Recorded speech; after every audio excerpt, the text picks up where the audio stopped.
Similar weather today as lines wrapped around the corner of Markham and Broadway at Pulaski County's main early voting center, where voters have been casting ballots early for weeks. Experts say what happens tomorrow could determine how the rest of the year plays out politically.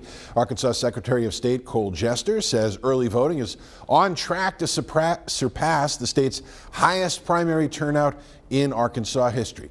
THV 11's Catherine Rowley talks with local political experts about why March is a key month for anyone seeking political office. All these primaries are critical. Most of the action takes place in these primaries. That's where you decide, based on your party affiliation or non-party affiliation, just who your candidate will be for the general election. In Arkansas, many Arkansans across the state have been casting their ballots since February 17th at early polling locations like the one behind me, all for this also important primary election. Robert Steinbuck, a professor with the University of Arkansas Little Rock's Bowen School of Law, says that a trend has emerged over the last few years, a shift rooted in the Republican Party's growing supermajority. I would say that we've been seeing over the last several elections in the Republican Party challengers from the right.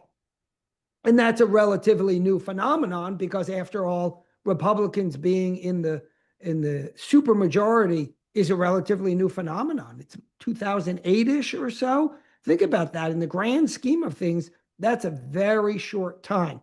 Republicans hold the supermajority in the state House, the Senate, and all statewide constitutional offices. But could there be a political balance shift?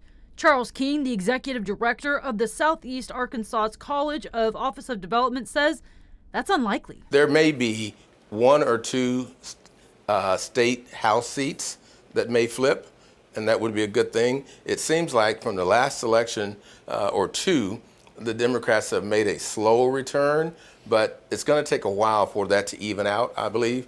But for the most part, the control will remain the same. Steinbuck also adds that at the federal level, Arkansas's congressional delegation is expected to remain largely the same. But we haven't had a Democratic member of the U.S. Congress in quite a number of years, and the same for the Senate. Both of our U.S. senators are Republican, and all four of our congressmen are Republican. So it seems unlikely that will flip. But by the way, never say never, and that includes in the state elections too. While these races might be predictable, just who moves on to November is in the hands of the voters. In Little Rock, Catherine Rowley, THV 11 News.